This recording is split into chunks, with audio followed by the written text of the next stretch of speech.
Hey. How's everyone doing tonight? We are. I am. I am doing. Shall we just go ahead and dive right on into it? I think we I'd say are. so. Yeah. All right. When the party last left off, they had been split into groups of 3. First was Darius and Emma being separated somewhere, last being seen by Cable and Lorik, peering as Darius shatters into ice above a muddy, darkened pool. Then Cable and Lorik, with that knowledge, set out and attempted to search around and find where perhaps Darius and Emma may have been. While all this is going on, Schoonhoff and Rifter decided to finally go out and investigate some more about the goings-on of Cassandra, as she has given what she has described as a bit of an offering to Rifter, the current little bit, the remnants of the man of Thomas Volstrom, no longer empowered, no longer strengthened, but rather fragile and fearful. The air around is, of course, clouded and cluttered as always.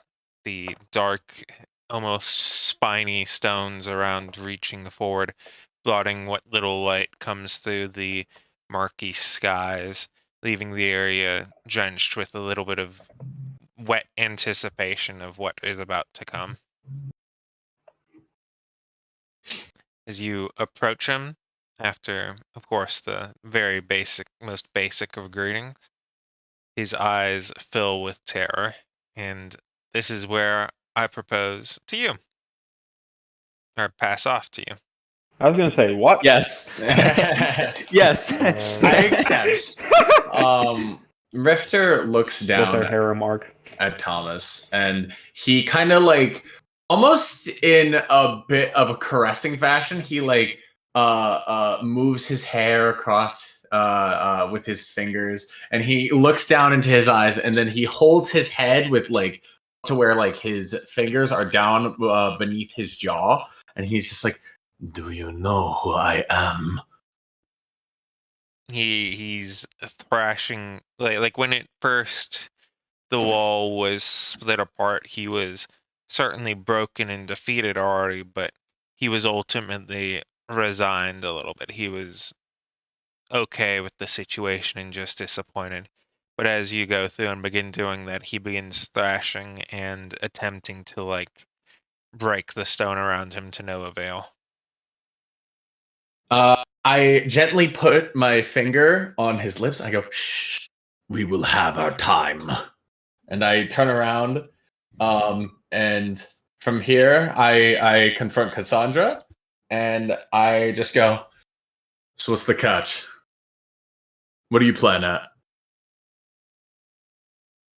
Would you like a seat? It may Is be a there bit. is there like a chair or something? There is not. She's asking you. Sure. Some of the ground around begins to shape and reform and creates the general visage of 3 chairs and a table. All right. It's a little bit grody, but of course, everything here is. He's gonna go ahead and sit down at the chair and impatiently tap his fingers across it. And Well, he the first bit was that it's an apology. When I first took him, I knew not what he meant to you until I investigated further, and for that I figured that this would be at the very least a way to be making amends. a gesture we do not see with blind eyes. But I have other questions. Where. How do I put this? There was that boy. He said it was your son. If he has a son, who is the father?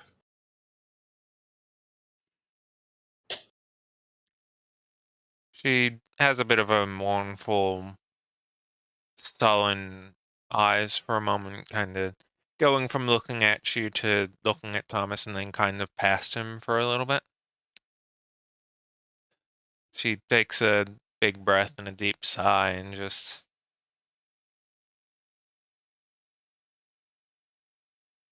she's clearly contemplating very hard and ultimately gives you a response that doesn't quite sit right.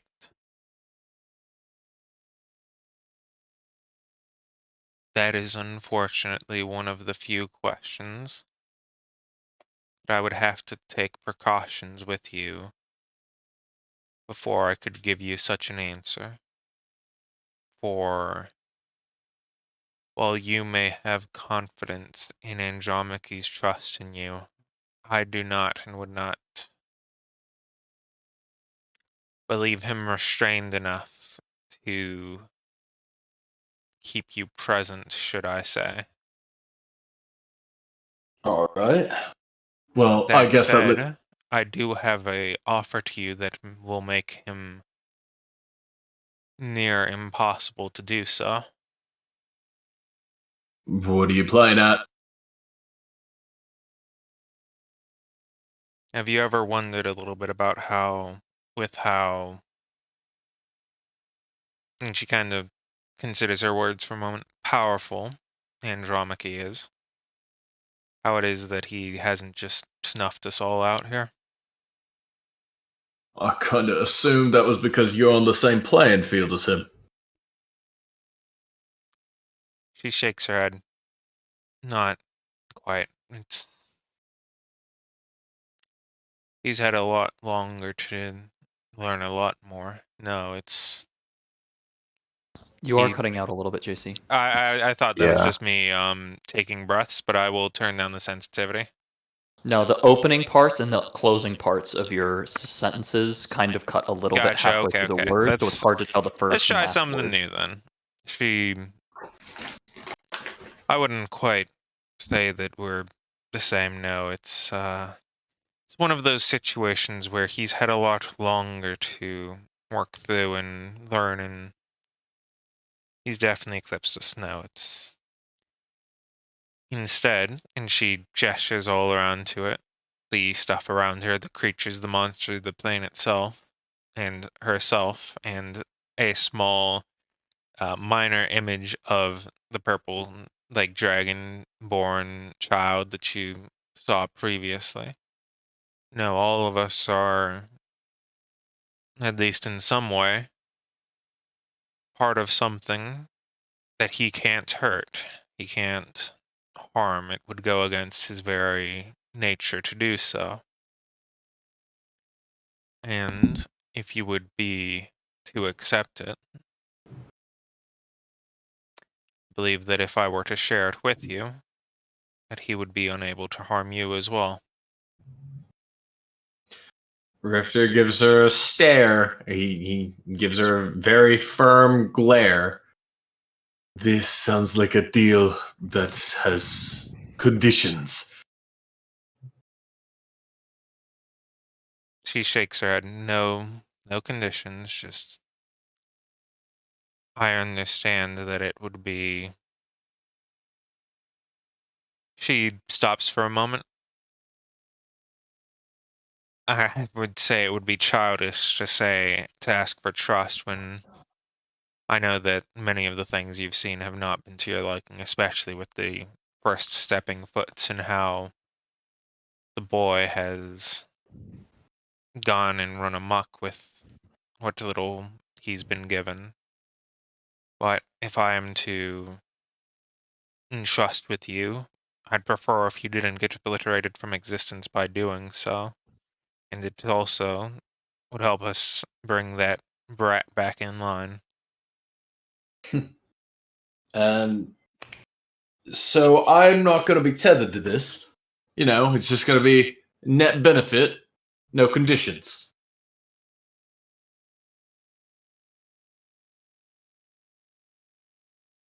She just shakes her head, yes. Yeah. It might hurt a bit at the start, but That's about it. I don't know if this is even a thing, but Rifter's going to try to, I guess, tell if she's lying. He's gonna try to. I mean, that is what insight's for, basically. Okay, yeah. I don't know if you can run insight on an icon. Yeah. She's concerned, but it doesn't seem like she's concerned because of a lack of honesty. It's more so just she knows that this is a unfortunate proposition to behold because it's a little bit sus, but that's about the extent of how uncomfortable it seems. Like if you had to do something sus, but you knew it was the only way to get somebody out of a situation. Makes sense. Okay. In that case, Rifter Like is. it's along the lines of desperate, but not actually desperate. Mm-hmm. Rifter's gonna go ahead and he's gonna say, "What do I do to get involved?" Well, there's a couple ways we could go about it, but ultimately it comes down to whatever's easiest. It could be a simple shot, perhaps an oath, maybe taking a few drinks, whatever way helps you, have a bit of him. Could I take your drink and bring it back to a friend? I would like someone I trust to verify that it won't kill me. Would you like enough for the four of you? Sure, yeah. Sounds like a good plan. I'm afraid I'll have to decline. Sorry. She turns and looks at you more. That's up, and she stops and she gets a little bit agitated real quick. Where's the hand? Hand.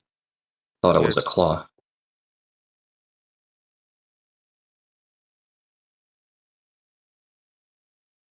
I mean, it is, but it's like a. Was it literally just supposed to be a single claw, not like a hand I'm with playing claws? dumb. Oh, I'm playing got it. dumb. Okay. Then where's the claw? Well, let's just say I don't need it anymore and leave it at that.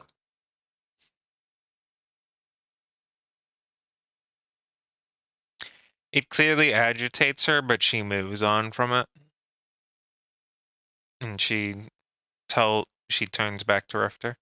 Having it be made if that's okay. Beyond that, I'd like to discuss with you a little bit of a plan, because from my interrogations of Thomas, I've learned quite a little bit about the dealings that he's had with our little problem. All right, continue. As you were able to see, Steinax at least was able to exist in your realm for a brief period of time before being discovered, yes? That seems to be the case, yeah. Problem is that not only was Thomas indirectly powered, it's not a gift that I can just take back willy-nilly. It would be one that would require a great deal of effort on either of our parts. And that's where the problem comes in. Because you see, if we're there for a period of time, we'll be discovered. So, in order to cut down on that on that length of time, we need you to help weaken him first, however that may be. What do I gotta do?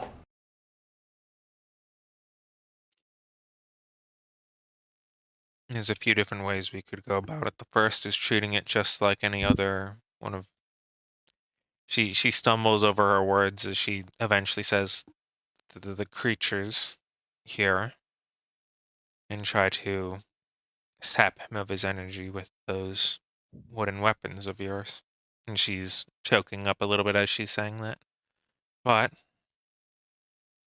beyond that, we need some way to know when that happened. So, and she reaches down, and from underneath the table, one of the bones breaks off, and she hands it to Schoenhoff. Whenever it is that he's as weakened as he can be, will go and try to detain him, separate him from your realm. I'd like to point out that this whole time, Strunov's been standing and did not sit. Oh, okay. She pushes it over the table to where he stands. I'll pick it up and just look over it. Where can we find him, I guess, then? Because it's not like we're just going to be able to mosey on over.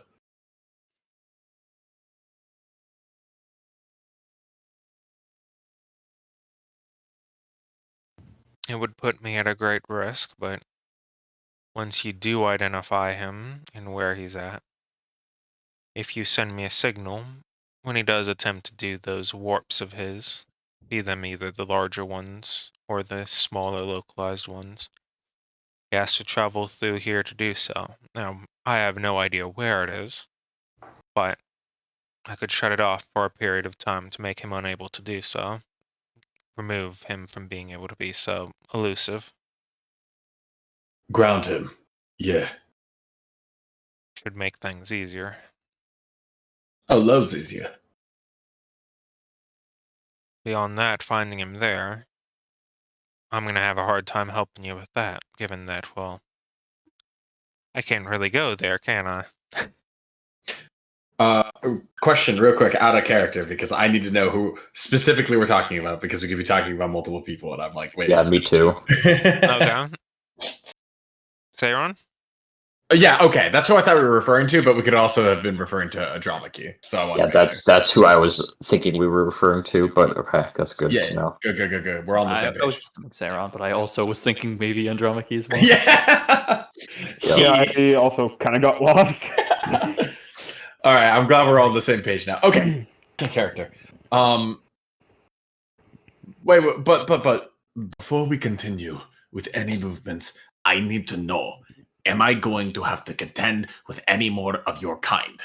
After seeing my blokes get nabbed, I'm not exactly in the mood to make any rash decisions.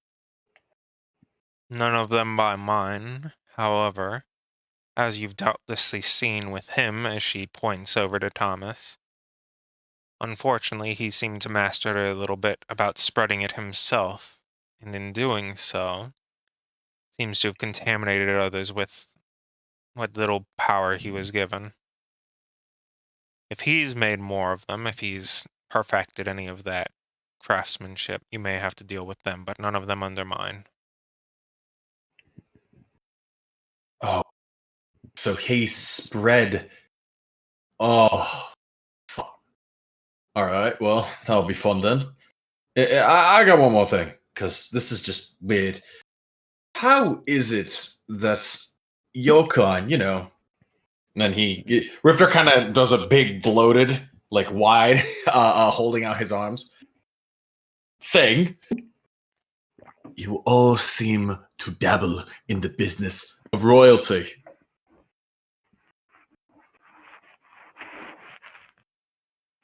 I don't quite understand. Anytime I see one of us, our kind, running around things they shouldn't have, and he points over to Thomas, it's always a member of a high family. She nods her head. That's one of those situations of part of trying to combat Andromache in a way that he'll be able to explain more clearly later, but knowing that he's someone who's seeking to slow everything down, prevent things from existing at the end of the day, make things as simplified as possible, which is something that I personally can't stand for. And part of that, unfortunately, means breaking up a little bit of the stability, but if that's what it takes to keep change moving, that's what I have to do. It's specifically not about them being the systems in power, it's about making those systems in power and not remain so that things may be changed for the better. Look, I want to trust you. I do. I like, what you just said on the surface of it. But, Cassandra, you make it very hard to trust you when all I'm getting are half answers. I know, and I don't expect you to trust me. I don't want to have it be a simple element of faith. I give you this gift as a way of attempting to start making amends for both taking it away from you and for my transgressions of the past. And the almost porcelain clay bit of face is the eyes are starting to droop a little bit more, and she's, sad. It's not quite begging, but you don't need to trust the situation as it is. I want you to make your choice entirely on your own and make it one where you're willing to accept it as it is. He nods, and then, upon realization that she pointed out Thomas, Rifter's attention turns to him, and he says, I think our business is concluded, but my business alone, I think, is just beginning. Would you like some privacy?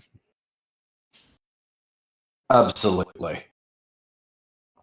Some of the stone nearby begins lifting up, and it doesn't close over you, but it does close around you, and it's just the two of you in essentially a small room.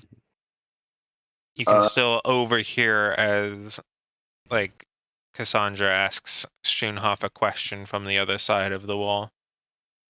So, did he happen to take it? What happened to it? Rifter did take it. And by him, you're referring to. Did Andromache take the claw? He did.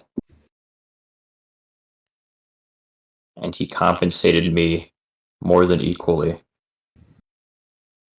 As would be expected. But hopefully it won't matter eventually.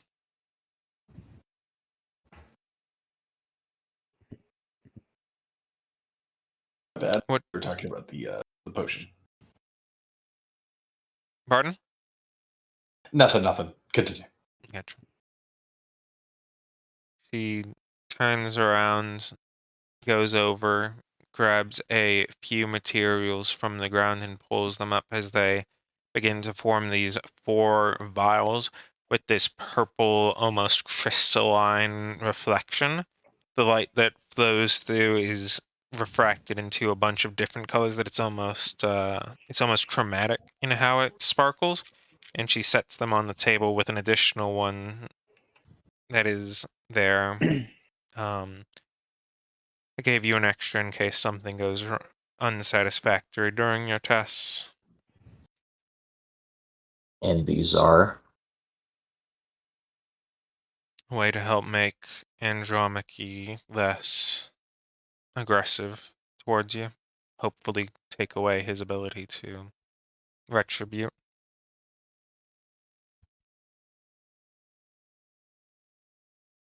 I was more asking what exactly they do.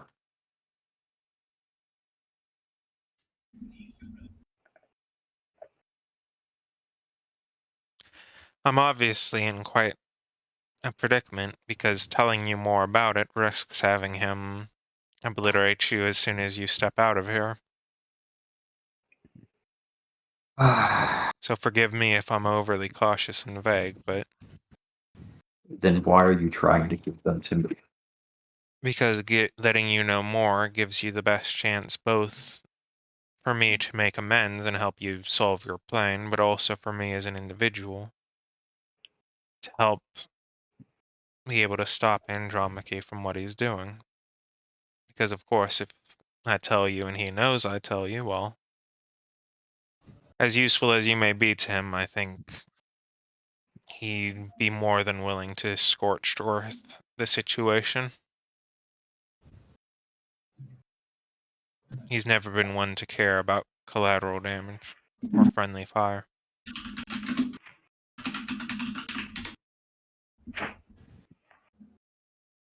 Why should I believe what you're telling me?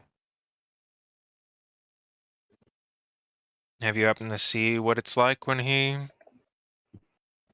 Have you happened to ever see any of his obliterations, any of his promises, any of his... What happens when you break them? I have.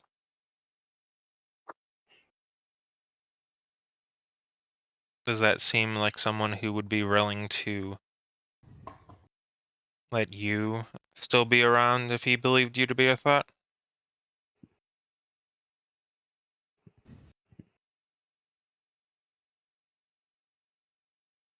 Guess it would depend on the circumstance. And that is Oh. what I hope to achieve with this, is make it so that he would not have the opportunity to do so, even if he did decide you were such.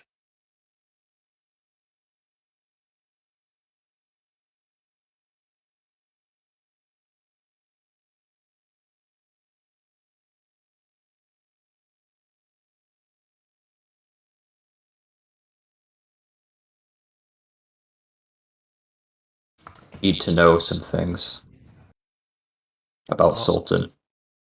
I'll answer it as best I can.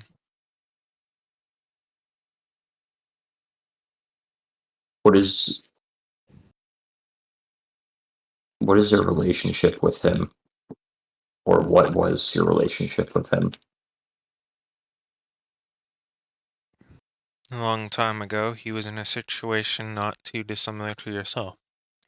He had managed to understand a fair bit about Andromache and the situation here, perhaps more than you know now, but I wouldn't truly know. And as it went on, he helped me in solidifying some of the power that I have now in your area and help get it so that things would not continue to stagnate, and he understood that things needed to change, and we worked together to help make things better.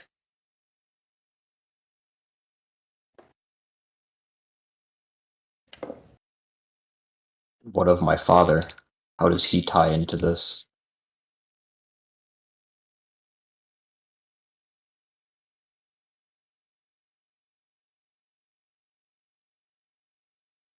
I'd have to know who he is.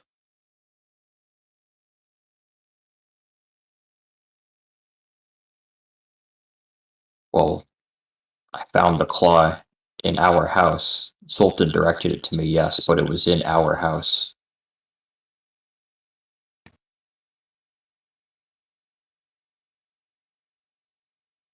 I guess I should have asked this first. What was their name? JC, I still haven't come up with a name for him yet. Oopsie. You say the proper response, or you don't. Like, it's your choice.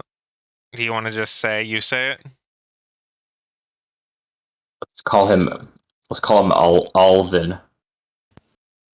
Alvin, Uh, yes.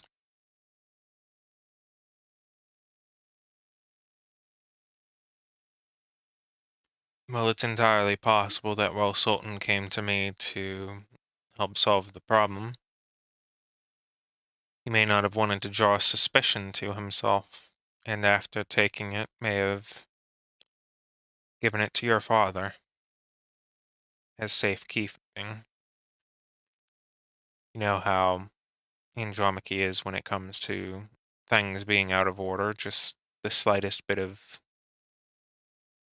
anything not going by the rules, so by doing so, it may have been a way to sneak it past without Sultan himself being a target.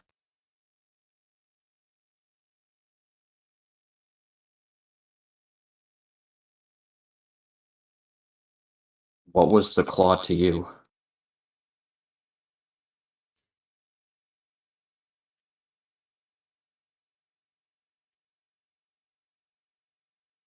She's pondering it for a good 10 seconds without saying anything. Something that I'll be able to tell once you take these. I'm not here to ask and get riddles back for answers.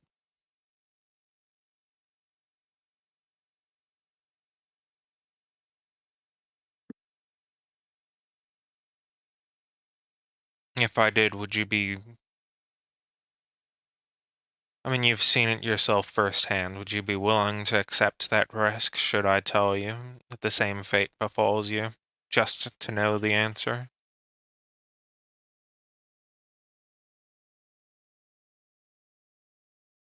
Fine then. But I hope you don't expect me to take those nor make a decision here.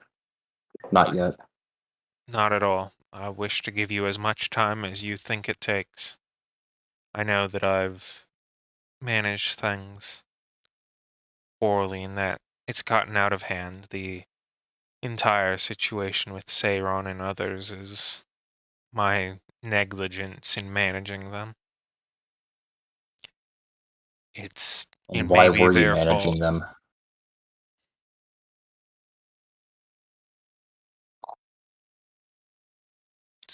I know it's...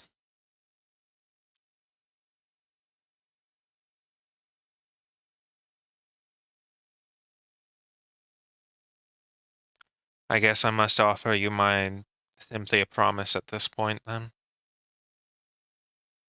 Even if you And don't that take it, is... anyone who does, be it simply one of your group or all of the rest, if they take it, I can tell them everything that it is I know with no conditions, no complications, no riddles.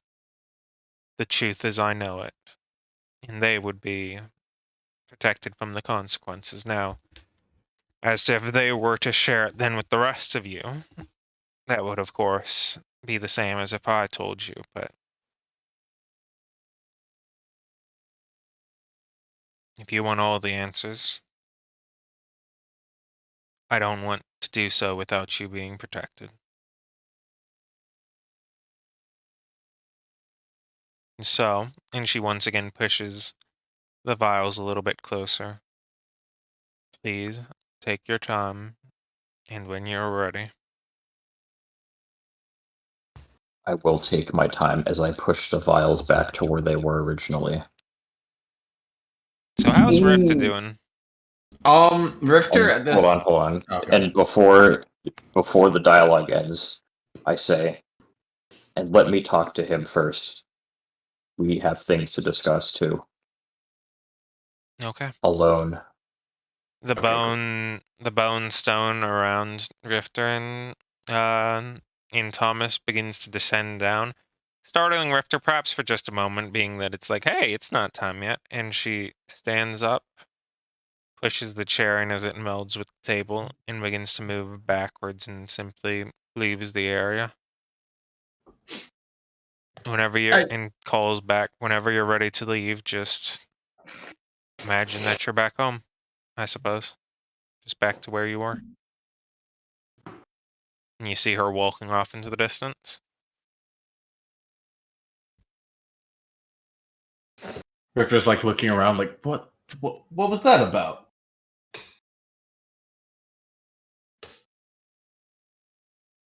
Rifter, don't you find all this a bit too convenient? I find this way too convenient. Nothing ever is. I know. That was a redundant question. I know you're not that stupid. Thank you. Appreciate that. So, yeah, I say we bring those back. We get, a more magically inclined, or I guess not magically inclined, but theological? Somebody who knows more about gods than you or I.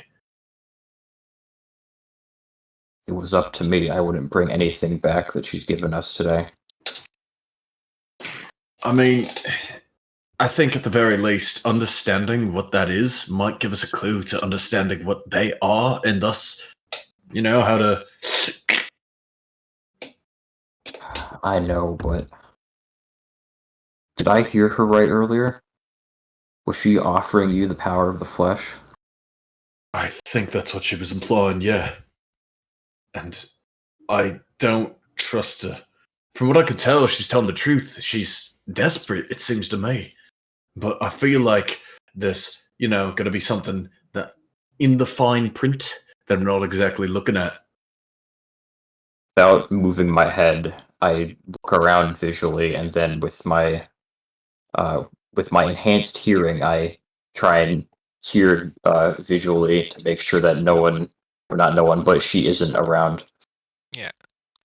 Not only is she physically very far away right now, like you can still see her off away, many of the creatures around are still generally walking away and leaving you be. The only thing that is at all remotely nearby is the rustling of the almost fairly worm-like grass. I'm just gonna Rifter perception real quick as he sees Sternhoff is being more careful, and Rifter's kind of taken his own perception for granted. So let me go ahead and just. I mean, yeah, Yeah. it's pretty much the three of you, unless you consider the worm grass. Okay. Yeah. He's just kind of like, yeah, I think we are, as she says, alone. I just, this all seems, as you said, too easy. I'm going to take a step closer to him and lower my voice slightly. I know your history by this point, Rifter. I know you were a servant. Not even a servant, more like a slave. Do you really trust that she can't control that flesh once it's on you? Rifter Who looks knows down. what she can do with that? He looks at his hands. He looks underneath his arms, the old scars, and he touches them for a second. I will not trade my freedom to be a slave once again. I didn't think you would. And I couldn't bear to see that happen again. Rifter puts his hands on Sternhoff's shoulder, or I guess arms since he's shorter than him, and he gives him a little tug, and he says, "Go look it out, mate. Thanks." It's just all too convenient. Speaking of convenient, though, And I look back at Thomas. His eyes are closing and clenching a little bit. His cheeks very much like the, this isn't real sort of face as it's. Yes, it is You- very convenient that he's here and waiting to die like he should. Oh, pisser. Oh, no. Oh. I think I know what you're talking about. As Rifter puts his hands in his face. Oh, I think he knows something. Oh, I think he knows something that he's just assuming I would kill him. Oh, fuck. That's not what I mean, Rifter. I know he has to die. And I'm not going to take that from you, and neither is she. But what I will ask of you is to make it quick. No. You're gonna have to convince me on this one. Why should I give him such a mercy? Listen for me for a moment, Rifter. He was human too once. He wasn't like this his whole life. Something must have happened to him, and he must have lost himself. He knows that. You know that. Everyone he's ever wronged should know that. And besides, what happens if Arthur found out what you did to him? And then I lower my voice even more. We have no idea if she's listening to us or not.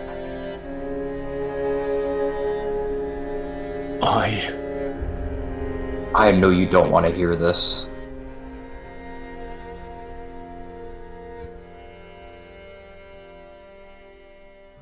He took everything from me. He and his family did everything they could to drain what I had. What Not little... all of his family. Not all of them. And would you rather kill him and end it quickly here and now? Or risk burning a bridge with the last good Volstrom there is? One that could change his family's history for the better. Rifter pulls out his coat, or he puts his hand into his coat, and as Sternhoff was saying that, he was about to pull out a knife, but then he puts it back as he says the last Volstrom. He sighs, and he unsheathes his rapier. From here, he's gonna go ahead and he puts his rapier on Thomas's shoulder, and he's going to look him in the eye and said, "You have been gifted a gift more merciful and more unworthy of you than any before. Your brother, he has given you something that you will never be able to repay." And from there, he's gonna go ahead and pinpoint Pierce right in between his temple. He's struggling at first as you get ready to go through so, and he's very clearly trying to call out, but of course the bony protrusion covering his mouth prevents him from doing so, and in a single swift strike, he is dead. As he flicks away the sword, flicks away the blood, he sheathes his rapier. Mother, rest in peace. And he turns around to Sternhoff, his eyes swollen, his face sunken in, and he just says, You were right. But damn, I wish you weren't. Look at it this way, Rifter. Not only will Arthur be happy, but he will be pissed in hell. Knowing that Arthur can turn around the mess that he left behind. Because Arthur isn't like him. Yeah, I guess you're right. He isn't like him. And we should count our stars that he isn't. I don't want to be here anymore. Let's go get our friends back. I agree. And in a single instance, unlike the traveling hero, which was bumpy and slimy and gross, it's as simple as blink your eyes closing for a brief moment as the next time you blink after that, and as you open them, you are back in that barracks bed where two of you had broken the bone. Rifter sits off legs to the side of the bed, Schoenhoff standing nearby, and in the other half of the bed are those 5 red-purple chromatic vials. Oh, what the hell?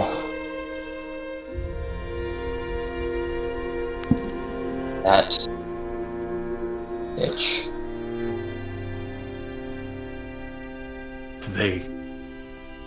They follow us here. I don't think so. But we're not touching anything that did follow us. Yeah, I reckon that's a good one. So, yeah. How are we gonna find Andromachy? Again? Good question. Right now, I think we need to find the rest of us.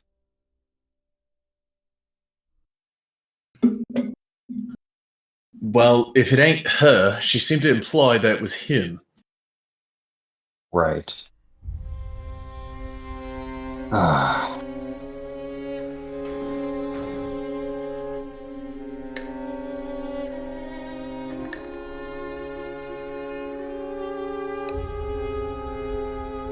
Would either of us know a way to find him?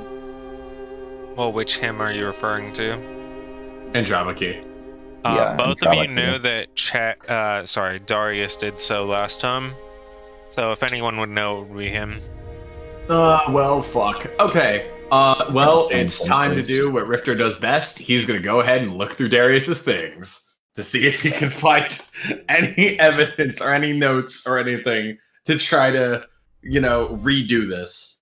Well, Chad, what kind of notes do you have? I mean, he's got pretty detailed business loggings, correspondences. He's keeping up with stock notes that he can from what's going on back at home, writing when he can, all that kind of stuff. But this kind of stuff, you'll notice that any mention of Cassandra and Andromache, anything, are all completely like nothing. There's nothing in his journals about it. It details basically everything else that he does, but there's very almost like it's pretty clearly intentional as somebody who knows about it that he's leaving it out. Yeah. Rifter, after skimming through one book, he says, No, this one's just as useless and boring as the other one. And he places it down right back where he left it, so it seems like he's never even touched it. I think They have to find Lorik. I think basically everything he had is there because she suddenly like grabbed him. So his bag of holding, basically all of his stuff would be in his barracks. Fuck. Sorry, I just want to say, are you saying that Lorik's journal is boring and useless too? Well, he hasn't looked through his stuff Oh, yet. okay. Yeah. I see. So, Dang. time to look through his stuff, I guess. Well, It's been a little bit since Lorik last updated the journal because he figured the information that was recently revealed was a bit too dangerous to actually just leave lying around. But there are some things in the journal that mention, like Cassandra, Andromache, and the like. Nothing too detailed, though, and probably actually kind of struggle to read Lorik's casual handwriting. Rifter's looking through the books, and initially there's like a little smile that peeks across his face, and he says, "Oh, you remember this?" As he goes through the actual historical events, like pointing out, like, "Oh, I remember where we were then. Oh, what good times we had." And then he's finally, like, as he's reaching the end, he's like, "Good lord, he can wield a sword, but he can't write for shit." And he's just appalled by the penmanship. I will say, you have seen Lorik write for formal stuff, and he writes much more cleanly for that. I'm sure he has. It's kind of humorous juxtaposed with Darius's incredibly structured, like rigid writing that is very like designed to be easy to read by anything. I did not Jesus. expect that we would be enjoying D&D by talking about typeface. Dude, it's my favorite part. He's a soldier Rifter. Writing is an exact specialty, although it is when it concerns the military. I just, I figured with his depthness, he'd be able to. Whatever. And he puts the book back down. And he's gonna go ahead, and since with both avenues completely wasted, I personally, Evan, as the player, have run out of options. I vote that we move to the Andromache scene at this point. Hold on. Well, you keep saying it like that, but we're gonna move to Lorik and Cable. Oh, okay. As the two of you were previously flying out to the site of the previous battle. Oh, for some reason I thought he also got ported. Huh, I guess not. Okay. Nope, he just left in a rush. Okay, then never mind then. I'm delusional. Hopefully we can get there in time. Hopefully nothing's happened. I'm sure we'll be Hopefully. just fine.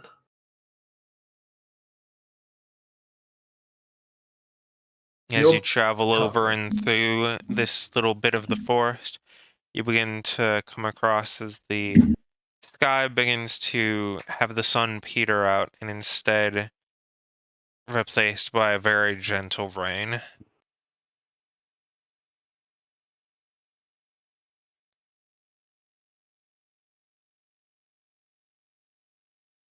Look, I don't know y'all as well as, all that, but from what I hear, your boy's a tough one. I'm sure that whatever this is, we're going to find a way out of it.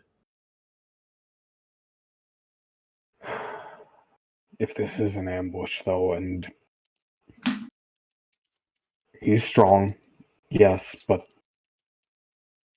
if he's running as low on magics as I am, and he was dragged into an ambush, then frankly, neither of us would stand a chance on our own. I'm sure he'd So find we a have way to get there. way to talk out of it with a silver tongue anyhow. But yeah, let's get going.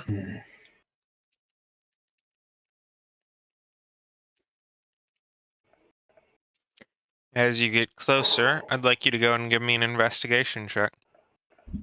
Sure. Coolio. There it is.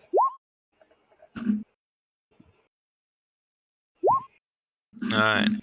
At Natural first, 20, searching baby. through the boggy area, especially as it begins to rain, it is exceptionally difficult to find out where it actually took place, as now much of the area around has been completely subsumed and, like, basically gone at this point. The ice pillars completely melted down, looking no different than many of the other puddles of mud nearby, and the rock chewn up and torn and separated in a similar likewise manner. However, Rift is able to take very keen observation. You mean Cable? You mean Cable? He still has Rifter on his thing over there, so Yeah, sorry. as Cable is able to look out and actually spot and identify the area where it is. And as you move down, you're able to confirm that, yep, that's where the battle took place, with a little bit of elevation changes being the same, just without the pillars of ice surrounding and entrapping you. And most noticeably, there's just about nothing there. There's a few splats of blood in a few different places, but no one, no people, no corpses, no remains of the battle, just at this point, nature with a bit of blood. So someone was definitely here and took the body. Seems that way to me. I'm gonna go ahead and have another eye take a look at it. And Cable whistles, and he has Reggie fly up as high as he can get to see if there are any camps or any signs of life in the nearby area.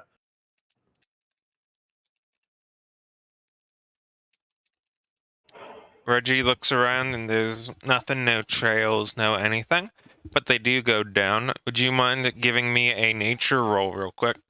Oh, a nature roll. Okay. I don't think I'm too good at those, but yeah, we'll try it out. Alright, pretty good. I guess I'm good at those. Bird goes down in using senses.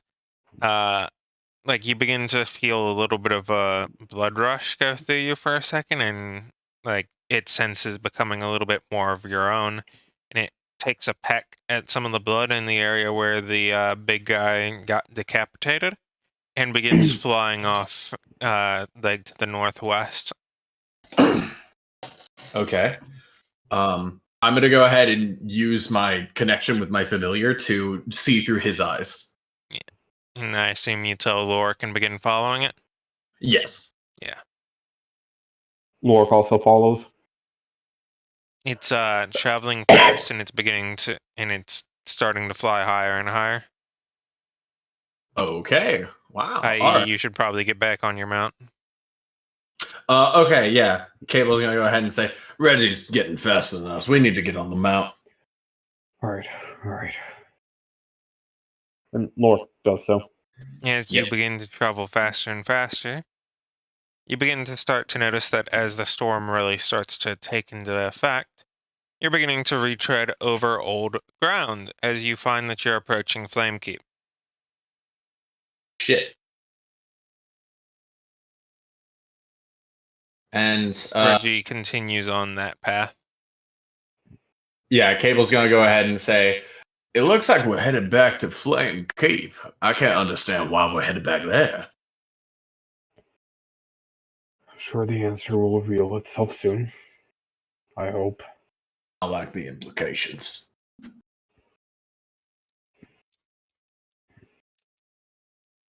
As you get closer, you eventually figure out what all the hubbub is about.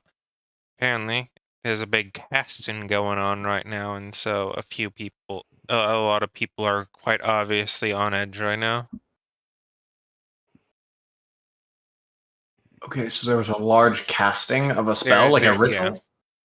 Ah, okay. Yeah, I'll go ahead and relay that to Lorik. Seems that folk are a bit spooked. There's a mighty big spell that's being cast or something.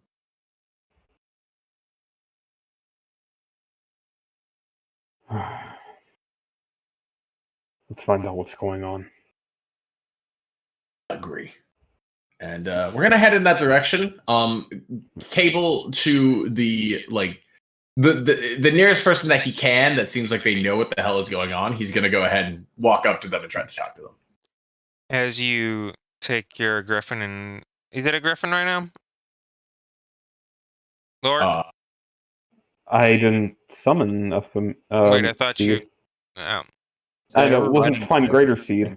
It Oh, was no, it's Steed. yeah. I was going to cast regular find seed, but then Lork grew frustrated with the cast time and discarded the spell.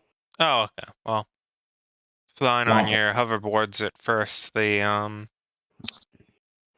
the people who are on watch above the braziers as you actually begin to fly over the keep as yourselves and not just as the bird, begin to draw from a little bit of fire from the braziers and get ready to fire, but as they identify more and more, they continue to hold the spell and eventually just put it back in the fire and let you pass as you land inside. You get a talking from some of the lay people nearby that someone brought in one stranger, and the person who given the description is definitely Darius, brought a rather wounded individual in, and they're attempting to do a revival in the basement.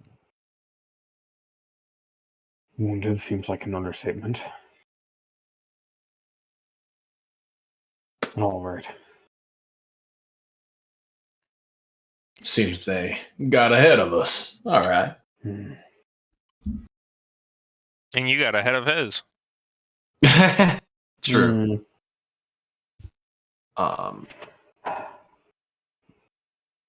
You make your way down to the cellar door that they provide, and upon there you see three mages clad in white and red, casting a spell with these strands of golden light seeping through some of the cracks in the walls nearby and into the individual slowly and over a great period of time, turning that golden thread into new muscle, which is beginning to pull the body back together.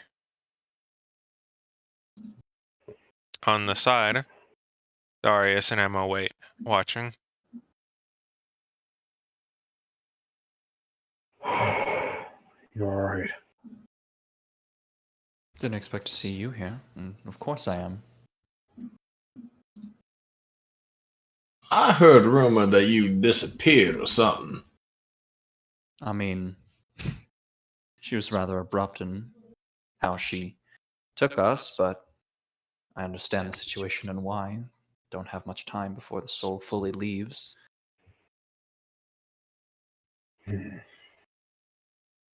So where's that other guy? The flying one? He just nods his head and doesn't say anything. Like, no. Alright.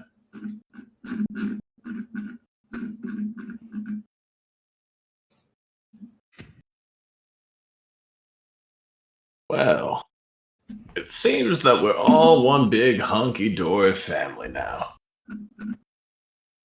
You guys know That's the one meme for from sure. I think it was Parks and Rec, where it's like, aren't we forgetting something? Well, if you're forgetting it, it's probably not important. Not until we've righted this mistake. Or not.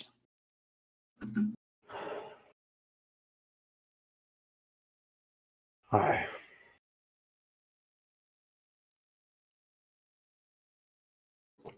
Hey, Darius, hasn't- since you're the main participant in this, would you mind rolling me a d20? You got it, boss. And I'll add all the requisite modifiers on it. Yeah, Jesus Christ. Ooh. Let's see. I would like to use Wheel of Fortune. No. Unfortunately, Struenhof is not there. This is no good. Very icky. Hmm. I would like to veto that using my god powers I just came up with just now. Well, that's I pretty don't suppose unfortunate. Cable has a tarot card that would be of potential use. Roll me 2d6.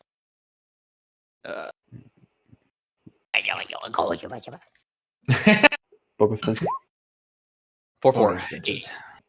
Alright, that's pretty bad. He is back, but one of his arms is paralyzed and his legs are paralyzed, both paralyzed as well, but he is alive and breathing, and Emma rushes to him and he comforts her with the one arm that he has access to.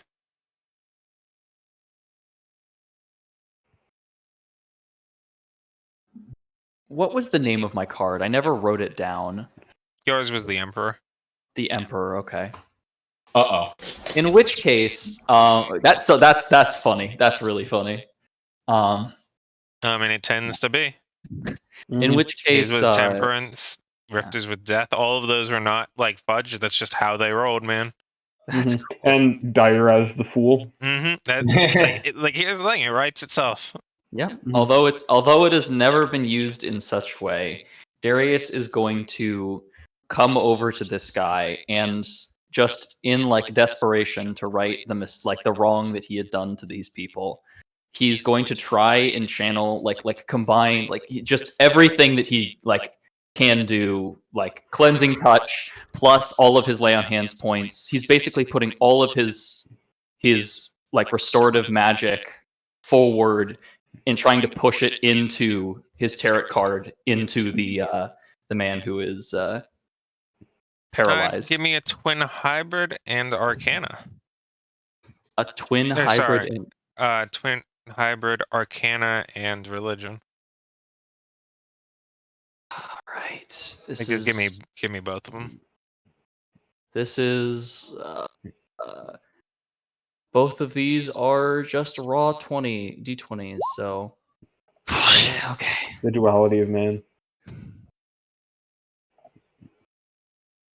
As you do, the general gold of the room begins to change, and Cable and Lork are able to see is that energy that's flowing in goes from being that silver gold strands that fly through, and they start getting a little more erratic, a little bit more wavy, a little bit more orange, a little bit more erratic, and as it does, they all begin coalescing around and sort of weaving these bits of flame into his muscles as well, and he starts to get a little bit hot, and she backs away and gets very concerned for a moment, and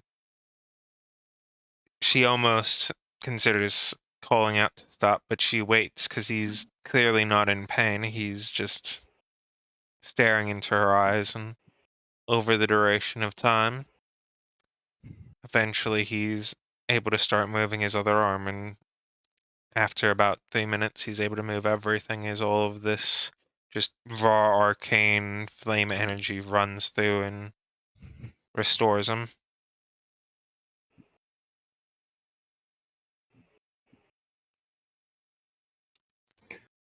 Having like shoved all of his arcane energies through, Darius would have forgotten to breathe at this point and would collapse.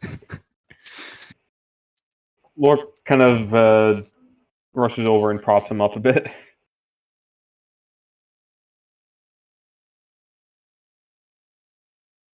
He's just unconscious. He is also, for the first time in a long time, not just like room temperature, he's actively warm right now.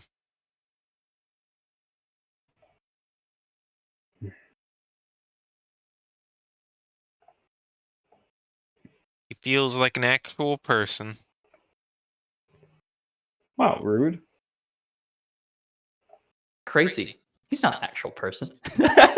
You're not crazy. You want to Emma eventually comes over, and upon seeing Darius, not be active, thanks you instead. I'll be sure to relay that to him when he wakes up.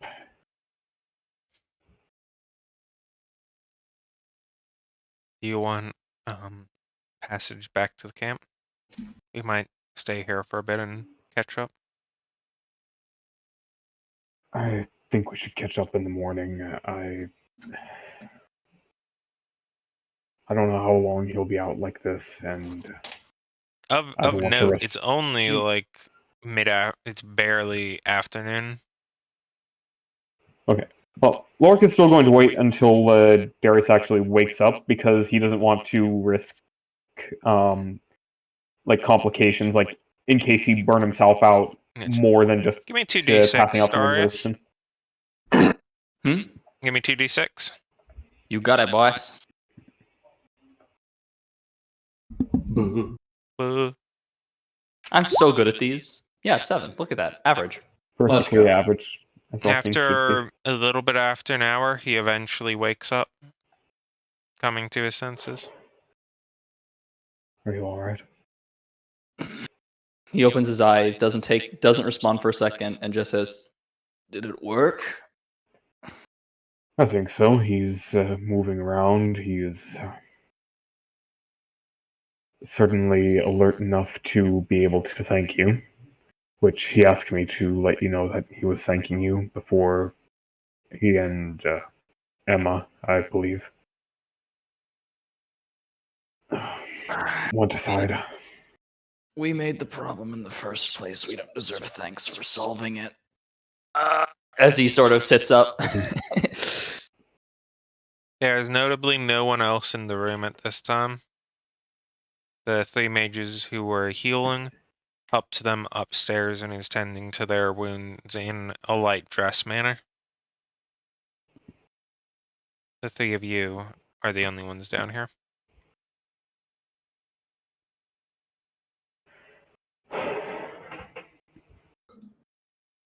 Do you want to stay here for a time, or would you rather head back with the others?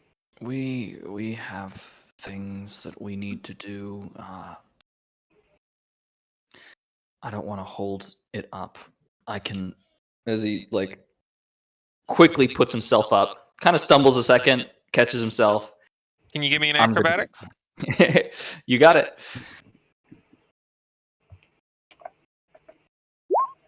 Woohoo!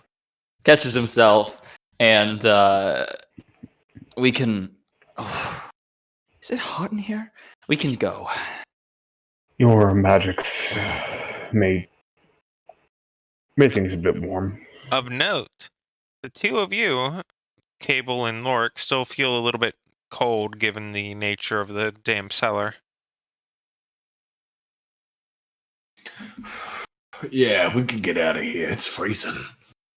Really? Darius, however, still has the very valid feeling of feeling warm. You might be wearing that amulet. More than that. Oh, damn. He's a real boy. Oh, Well, if there's one thing that I've done for Lothander, it's try and restore a family.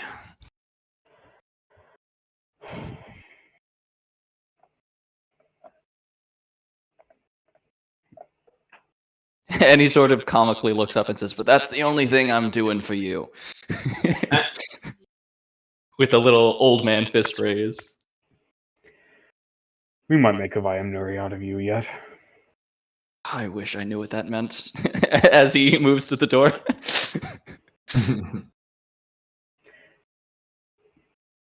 Well, I'm glad it's all well that ends well. Well, we don't know what trouble Srinoff and Rifter have gotten themselves up to back at the camp. I'm sure they can handle it. There's not much that they could do at camp, right? We should get back as soon as possible. Yeah, I agree. I assume you Immediately. talk to Emma? I think they do make it up to Emma, and You get a more basic general consolidation and acceptance and basically thank you for wronging your rights and all of that, and she's trying. At least now, Joy, and it's not freezing on her face and on the floor. She's in his arms, and they're just resting. I just She- did what I could. It's nothing that I deserve to be thanked for. She takes a little bit of the nearby water, spills it on the floor, and ends up channeling on it for about a minute. And after doing so, you see the sky and a little bit of trees and a few military buildings as you're peering up through one of the puddles that has now appeared at camp. Oh, Go on.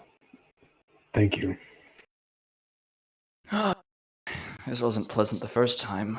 Hopefully it'll help me cool down a little bit as he sort of wipes at his forehead. He's not sweating because he can't do that. Skill issue.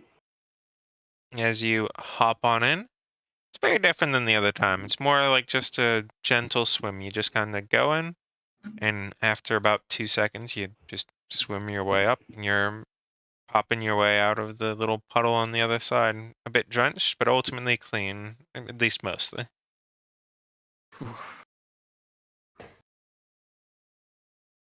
You alright? A little tired. That's an understatement, but I'm fine. Yes. Alright then.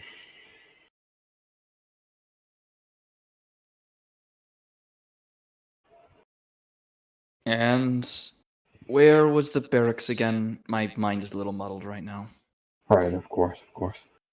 Would you mind making me a perception real quick, Darius? Yeah. I would Yeah. mind. 8. Believe it or not, that's just barely good enough.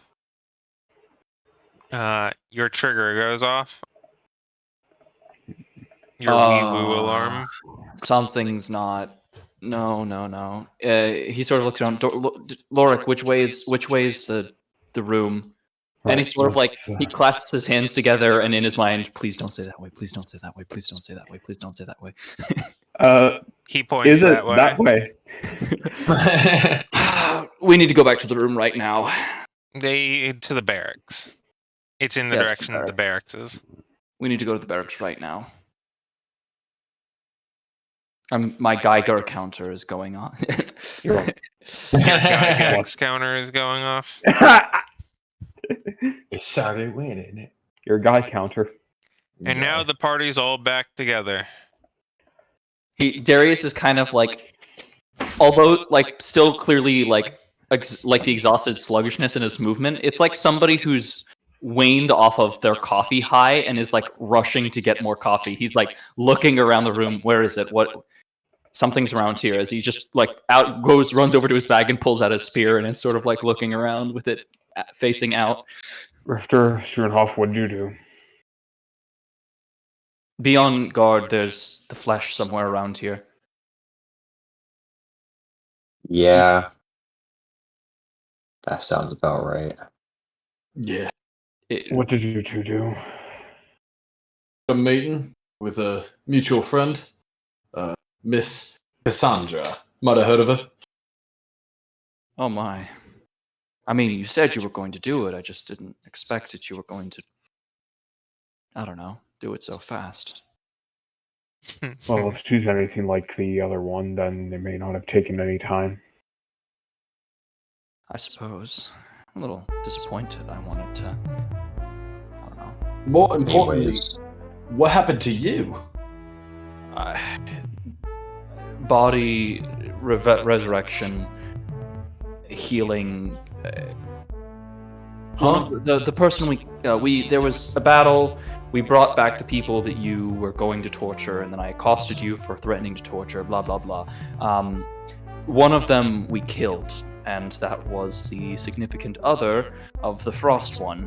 The Frost one was in a hurry to get back to the body, so we took her teleportation something, I don't know, and I brought them to the place where I knew the most skilled mages, Flamekeep. So your disappearing, that was her teleporting you. It was terribly cold. All right, okay, I'll believe it then. Could have done it in a less panicked way. I thought yours were dead, but all right. Did it really look like that?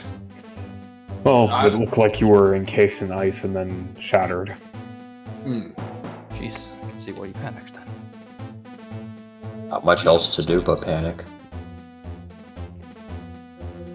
So, back on hand, and he sort of looks around and hones in on the bottles on the bed. Are the... Don't touch those. I know what they are, but I probably shouldn't describe them to you. She's Just know offering gifts that- now, isn't she? Of course. Just know that the bottles are related. Why did That she is give all. them to you? I didn't take them. I want to be clear.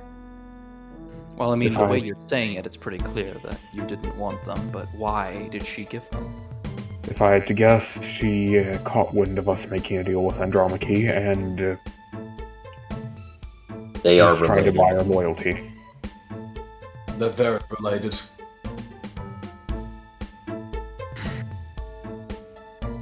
I don't know how much is gonna get me in trouble, but we'll just say that our friend has reasons to want us to drink that. Hey, Darius. Hey, Lork. Yeah. Would each of you mind giving me a religion real quick? Oh, Yeah. I'm religious. We are neither of us are religious. That's orange. No hints. Continue on.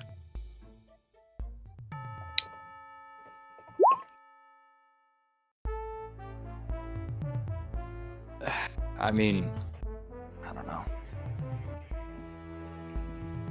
I was hoping that you would wait for me, but nonetheless. I kind of her to, get answers about my disappearing friend. Once I learned it was unrelated, I kind of chilled out. Yeah, that makes sense.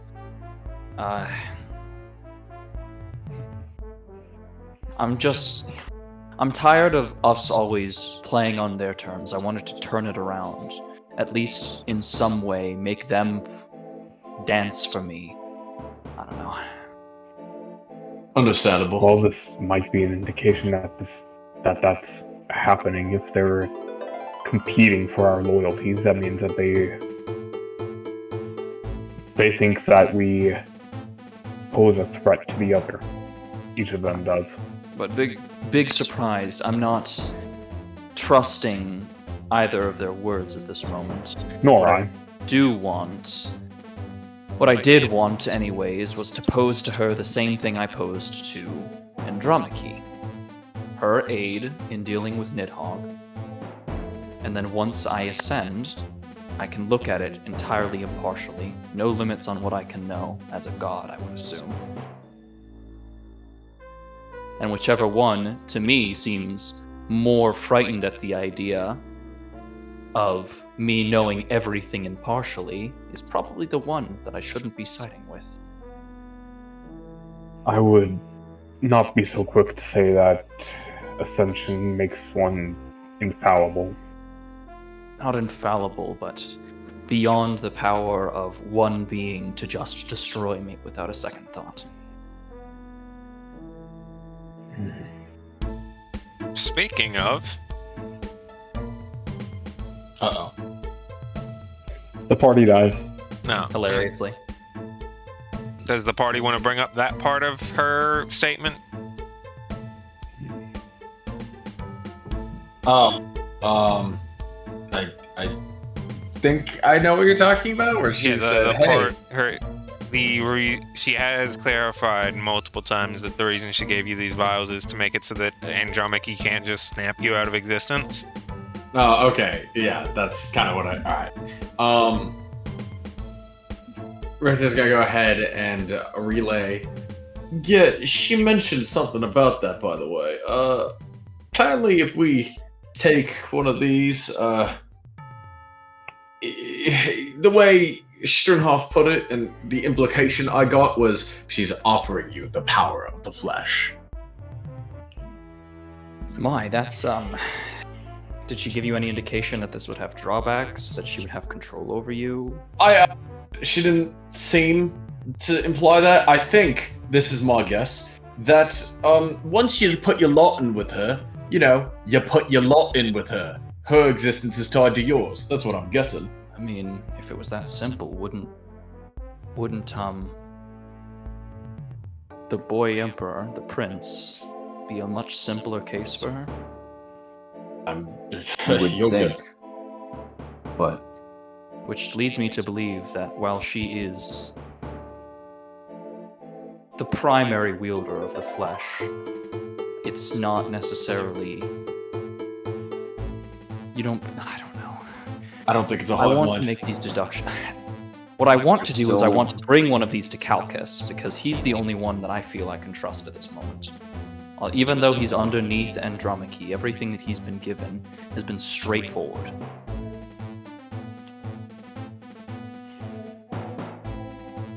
Maybe. But then again, my idea could also give me the same immunity. I don't know how strong he is. From what I understand, according to her, he has more experience. That's what I've been led to believe. I was kind of operating on the assumption that they were all, relatively equal, but it seems that our mutual friend Andromache is a bit more on the heavy side, I guess. Correct me if I'm wrong, but every time we've gone to Cassandra and Calcus' domains, time has progressed normally, right? I could not tell you. Yeah, wouldn't be able to tell you. Would you like to make me? History? I'd just say, like, int. I think they're the exact same for me either way. Yeah, it's still the same +0 either way. I could do int if no one else has a good roll for it. Oh, sure. I mean, I'd say everyone can, Okay. except Cable. True. Cable's like, ah, yes, I remember. I have 6 intelligence. Oh wow, do you? E4 gore. Hey, I'm rolling a Reefstar. D8. Well, I said Oh, what? not Well- Cable, you dumb fuck. Well, no. I am Dumb Cable. fuck That's still Rifter's Friday. intelligence. Oh, that's Mhm. still Rifter's stats. It's just the Yeah, yeah. Damn. So I Listen, have you're the just gonna best have to. You're just gonna have to trust that I'm hitting the right one on this one. Lorik, you remember as a definitive maybe. I don't remember for sure, but if that is the case, then that would... What I do know is that every time that we've interacted directly with Andromache, time has stood still. At least to my knowledge of if it was Andromache himself. If he is able to essentially grant himself almost infinite time in a sense, then of course he would have an advantage over the others. Infinite time to research, infinite time to grow more powerful.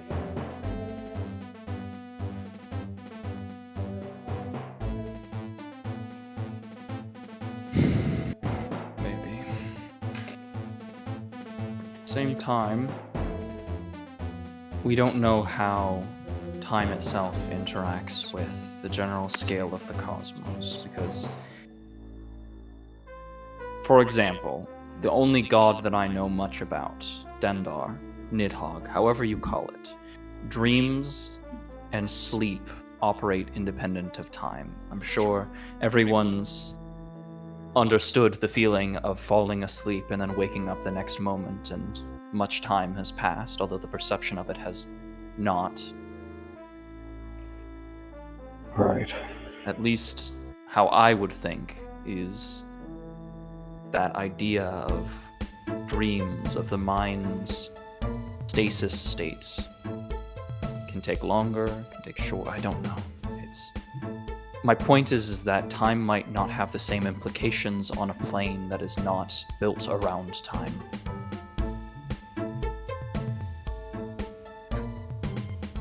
To a being that is not built around time.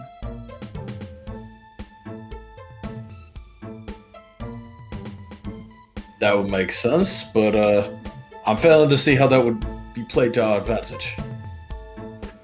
Well, what I'm getting at is, before we ever have to deal with either of them, at bare minimum with what we've set up now, we will get to see how Andromache fares against Nidhogg.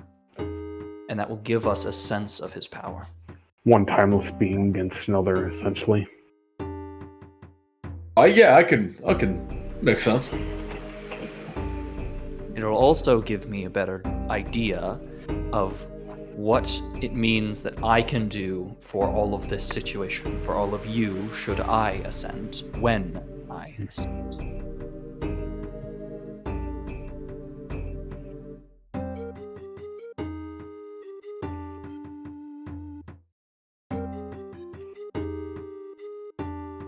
The point being, I guess the point being is that we don't have a point. We don't have any reference yet. Aye. Do we have a way to get back to Cassandra? As I recall, back when we first met her directly, she gave me that apparatus to stick onto the key card to meet directly with her, bypassing Andromache entirely.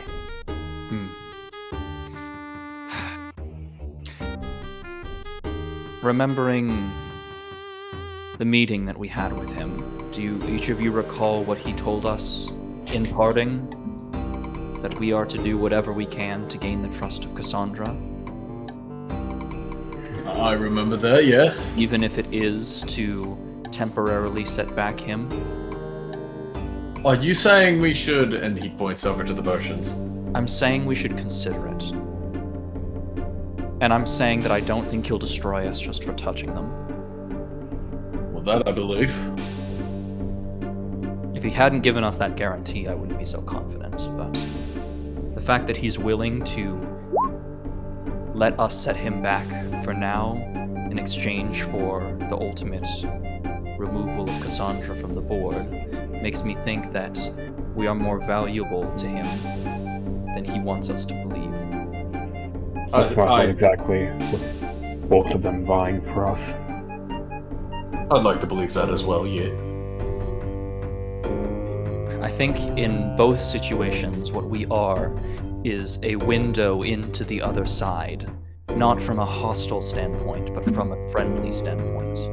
We stand as the mediators, the middle ground right now, and whichever side we take, we have a heavy advantage against because of the trust that they are trying to win from us.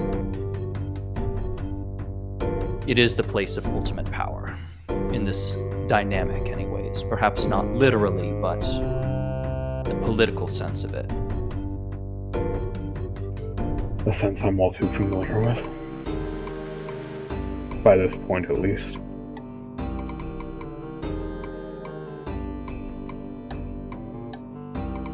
Because sure, Andromache could just destroy us, but then he would lose his current only avenue into Cassandra directly.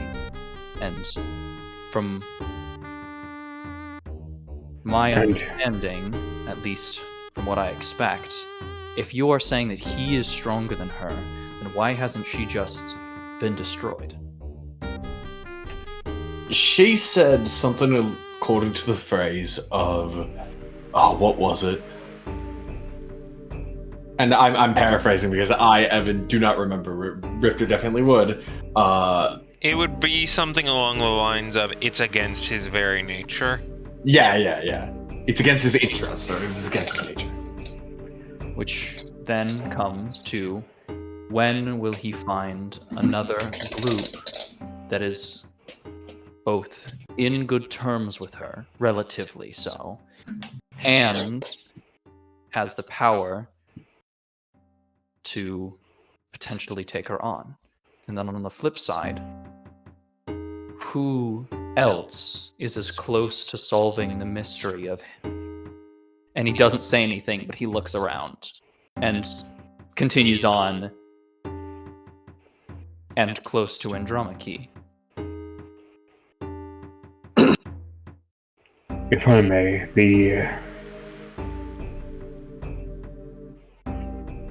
I think that may have to do with who he was created by and Cassandra's relation with both of them. Perhaps his creator did not wish to... I would stop you there. Exactly. We don't know how much Andromache is willing to let us even speculate. Should we stumble onto the correct thing, I would assume that he would consider that the same as being told. So, we are not to speculate to each other. We can speculate in and ourselves, but in no way are we to communicate what we believe to be true to each other. Right. Unless it has to do strictly with the two of them, Andromache and Cassandra.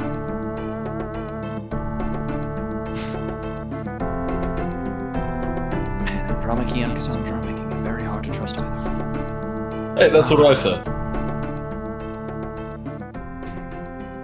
My personal preferred path is the one I've described to you. Having both of them aid me instead of me aiding them. And then once I have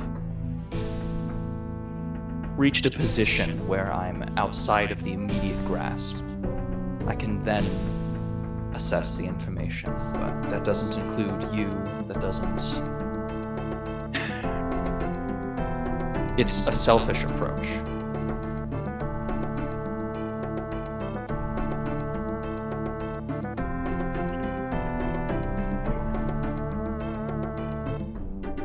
So, If nothing I will else. consider then that our next best bet, and he sort of looks over at the bed. I would hold off on doing anything with those until the rest of us have an audience with her. Of course. But keep in However, mind, as selfish of an approach as it is, I'm still going to try and take it, so... and I wouldn't stop you. However, I think that this gives us a solid direction to go after we finish up with the Volstroms and finding the tie between them and Seiron. We return to Tarnos. We pick up our supplies from the manufactory. Then from there, we head west back to Hectorum. We meet with Cassandra.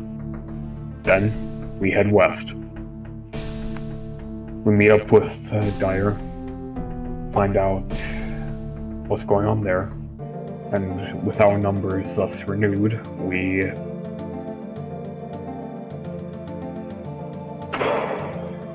find out what's going on with your home.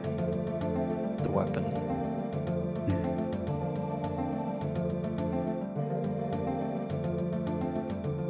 He nods. So then, I guess, now we... what? Approach the capital? Grifter, the Volstrom Manor is a little bit outside Korheim, right? This is the part where I interrupt and remind you guys, just because it was a while ago, that when you talked to Angel Boy, he told you about like the secret passage that goes directly from the like location that he described, which where like the other mages were, and the way to get them to like leave when you need to, and how that goes directly to the manor. I know. Just because that's important, especially for Mr. Rifter, since Mr. Rifter has, you know, instant memory.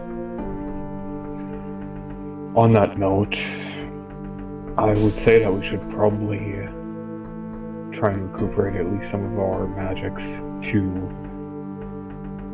One, in order to cast the sendings that are necessary for this. And two, because we don't know what awaits us in the manor itself.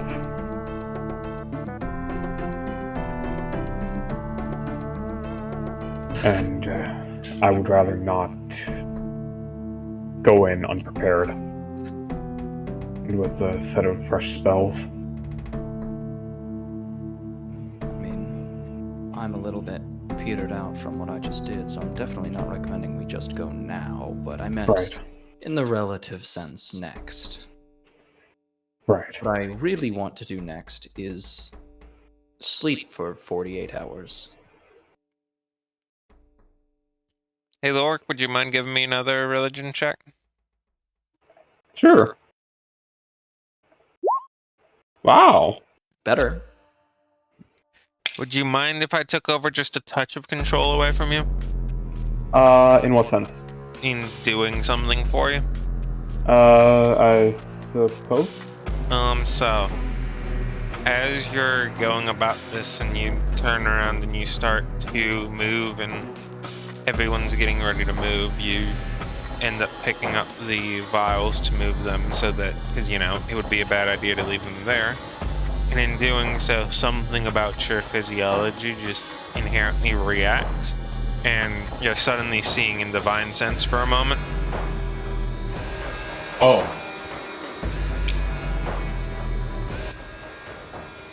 As you're looking through, well, of course, most of the other stuff isn't, you know, particularly noteworthy. What is noteworthy is that in the most purest, most possible form it is, and ever could be, those vials are 101% celestial and nothing but.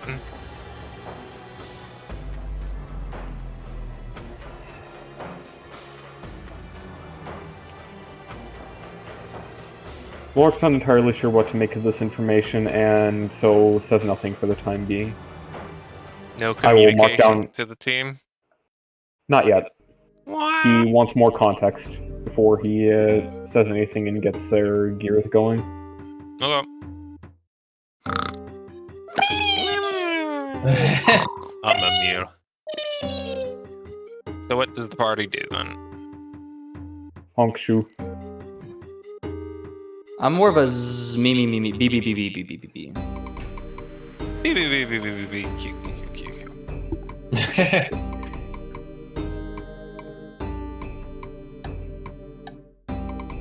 The party rests for a day. Cool. Neat. Alright, let me get back all my shit quick. Oh, Getting back 90 lay on hands points. Getting back 80. looking forward to land being able to just press long rest on Foundry. Yeah. Ooh. So true. Wow. Incredible. Okay. Let's see.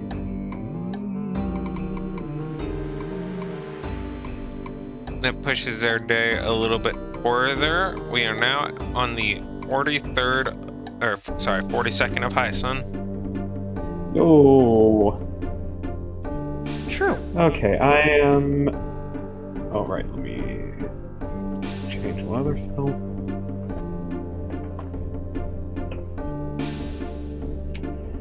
Okay, that one's not in the SRD for some reason. Okay, great. I was trying to find Greater Seed.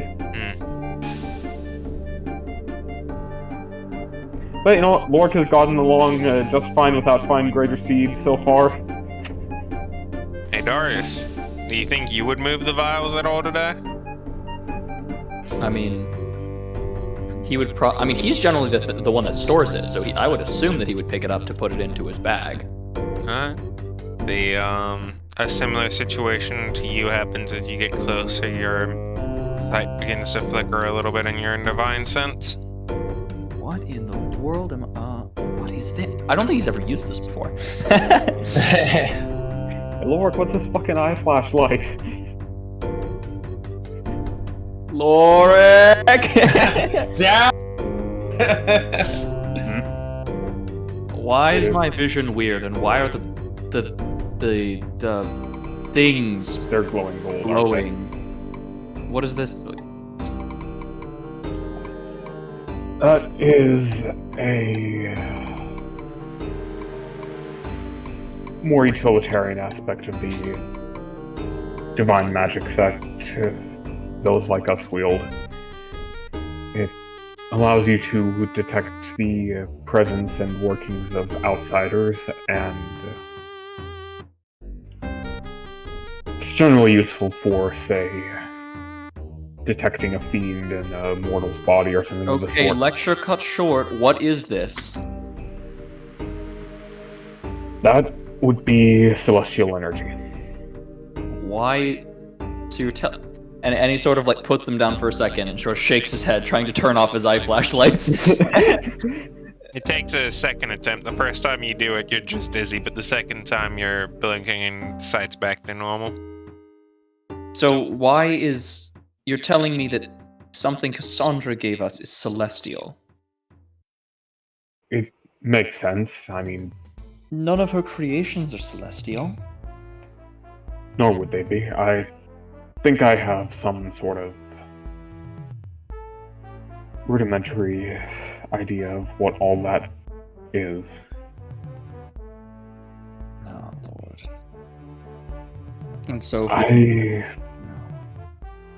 Andromache said that she and the other weren't tied to the Emperor and the Empress, but notably did not say that they were not divine in nature. I believe them to be aspects of the same icon that those two are tied to. And some god of dragons, then? to an extent, all I know is that they are dragons. Or at least their child is. And Hopefully we don't have to deal with more of their children, especially if we're going up against Cassandra. to that extent, I believe that she herself, unlike what I believed earlier, is not the origin of psionic abilities, but rather has shrouded herself in the flesh and its abilities as a form of protection against Andromache's machinations. It would explain why so many creatures born of the flesh or that are psionic in nature are resistant to magics. I mean, sure, but what does that mean for us, for this, for now? For this decision that we're making? Does this change our perception on it? I don't know. I'm not as inclined into this study as you are. Does being celestial change anything? Not as far as I'm inclined. As far as I understand, I had already assumed that to be the case, and regardless of this confirming her divinity or not, I'm not particularly inclined to trust her.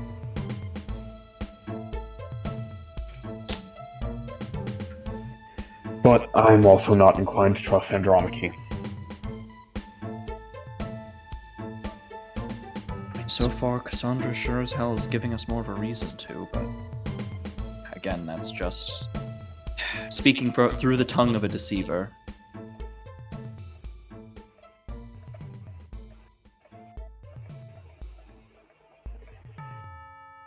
Well, speaking from the perspective of, frankly, an iconoclast, my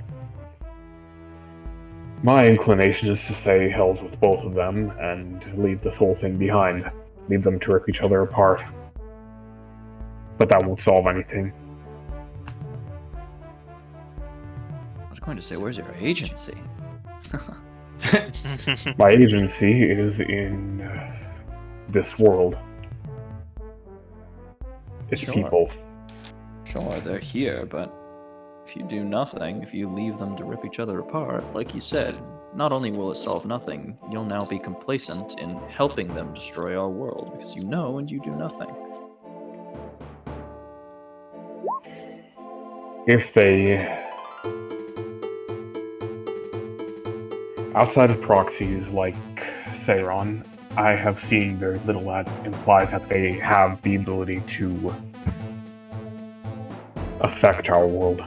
Listen, you can get technical with it all you want. As a result of their feud, shit is going down in our world. Aye, and that's why I'm being involved. Mm-hmm. Sure. Alright, let's stop bickering like a married couple and get going. In the post-storm light of the morning, some of the sun rays that shine through reflect within the light purple-red vials, and in doing so, since they were entirely indoors and or cloudy last time, you didn't get to see as that light reflects a dozen different times within the vial, the light shimmering within and causing it to explode into a myriad of different colors and just a chromatic array of light. Oh my god, the vials are gay. Holy shit. Darius drinks one immediately. Juice that makes you gay. No effect. He tried to turn him gay, but it failed. I just turned super gay too. It's like trying to paralyze an electric type dude. But it Sure. failed. What else will the party be doing at this time? I assume contacting one of the mages at the camp and asking him to perform a shitload of sendings. Don't you still have like a bunch of those, Golden? Wait, Sternhoff has sending? Scrolls of sending. Scrolls. I mean, if I do, they're not in my inventory. Well, technically Golden can't cast them because he didn't make the scroll. It might be on the sorcerer list, so he could cast them if the... Or I could just do... The way I cast sending is I send a lightning bolt of information, Oh, well. and Jason would be like, yeah, okay. Oh damn, sending isn't on the sorcerer list. Get fucked. I mean, technically, all information conductation Nerd! is... Well, technically, it's Nerd! Nerd! The Anyway, response you get is that if it's for Imperial or for the war effort, you're allowed to do so, otherwise it's at standard rate. Oh, it's definitely for the war effort, I would say. They ask for the message in the recipient. Lord Kazrifter, go up. You were the one who heard his dying words, so... Rifter using his super awesome mega memory that I don't have. And they repeat to multiple of the targets, burning through the spell slots each time. It has been done. I apologize for there being so many sendings, but this should hopefully make infiltrating the Volstrom Manor much easier. And less bloody.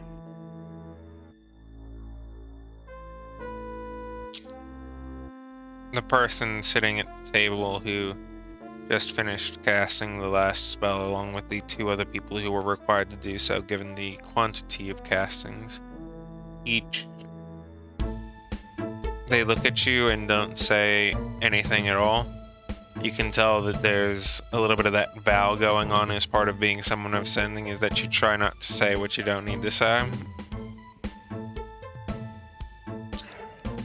Thank you. Alright, let's get moving. Mm-hmm. We were just bought time, and we should make use of it. The party takes travel of their way, and very much as was requested at the time, make your way to that fork in the road where it travels around that specific type of lake. And you have the situation in front of you where it was described to be. Hey, DM man, where was it described to be? Lork would remember because it was like yesterday for him, literally, but for me it was 2 weeks ago. Here, where the path curves around the lake like that. Okay, but where here? Like, was that information that we were given, or was it just this area? It was this area, and you were said to call out the word. Oh, right. Right. The Crimson, something about the Crimson Mother. Yeah. We should really ask her about that when we get our audience with her. I'm sure it's some twisted approach of, Deifying her. Not even so, the boy prince, what's his name again? Seiron. Seiron, thank you. I think it's just Seiron's way of mocking her. Turning her into nothing more than a passcode. I don't know. Well, Richter, you're up. Sounds about right. And I'm just gonna go ahead and lead the way, I guess. You gotta say the passcode. Passcode. The passcode is passcode. 1, 2, 3, 4, 5. What kind of idiot has 1, 2, 3, 4, 5 as their passcode? At least make it 5, 4, 3, 2, 1, dumbass. Penis butt. That's what it is. Nice. yeah, the real OP password is 13245. Ooh, true. As he says, I'm sorry for all the people we've doxed tonight with all these random passwords. I've tried like 3 times. Come on. Sorry. As the words leave his mouth, his beak reverberating out into the area nearby, the ground begins to tremble for just a moment, and then it sits still. The ground in front of Rifter begins to form these creases, these almost wedges of dirt in the path, and then some of the grass nearby as well begins receding into the ground and being slid over, replaced with stone, as the pathway in front of you descends into revealing this crescent staircase leading down into the underground. This looks all too familiar. It remains entirely open all the way through. Alright. Well, when we're going down there, I'm gonna try something. If you can follow my general lead, then maybe we can avoid a little more bloodshed. I don't know. I'm gonna try and pretend like we're defecting from the Empire. And that we came into communication with some of the mages and they told us to come here if we really wanted to get back at the Empire. Something like that. I don't know. You sure are trying your best. I'll give you that. I'm good at improvising random things like this. Might as well use it. You're the boss. Hey, if they just shoot at us, then it doesn't matter, right? Yes, nod.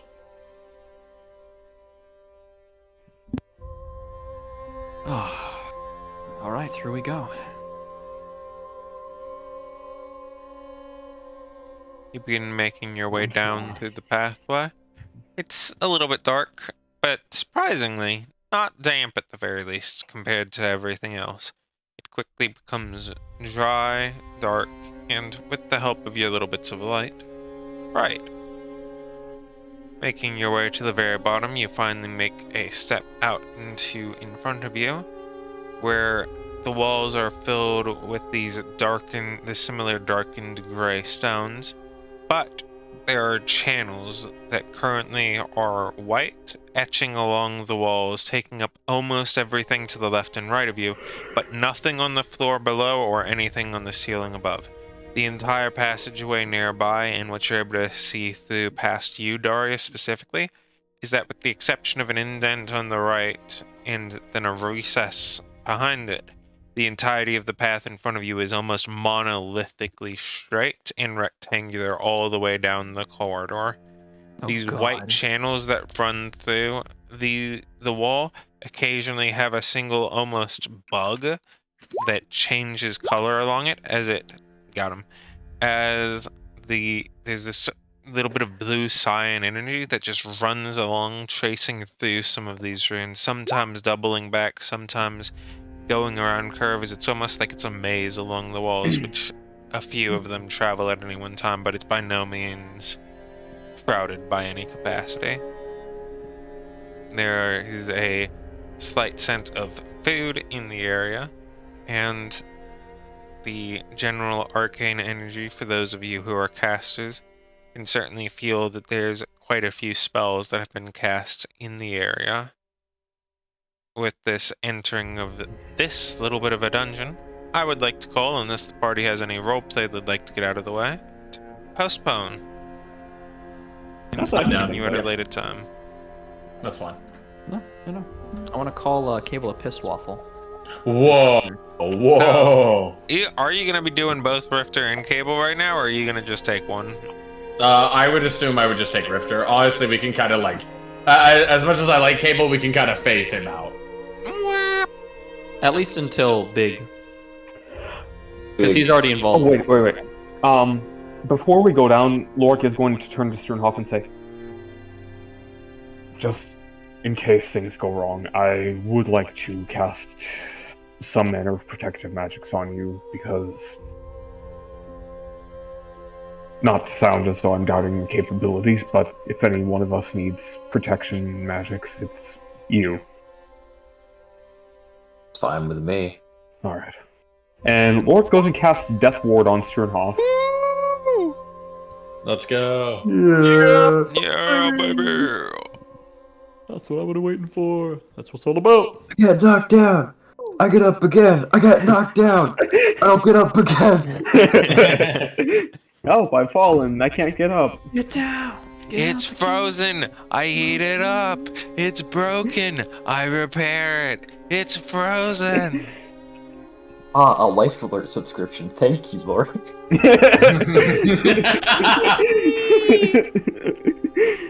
Help! I've fallen, and I can't get up. out. You know what this really reminds me of? Hmm.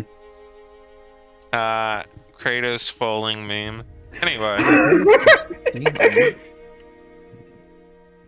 with all of that out of the way, I'd like to thank each of our wonderful players for coming out and doing a little bit of this gay shit tonight. And also to the viewers who probably got off in some twisted way in hearing about these struggles. Fare thee well to all of you, and may your October be spooky. Goodbye. Your little- mom gay. Wow, that's just uncalled October. for.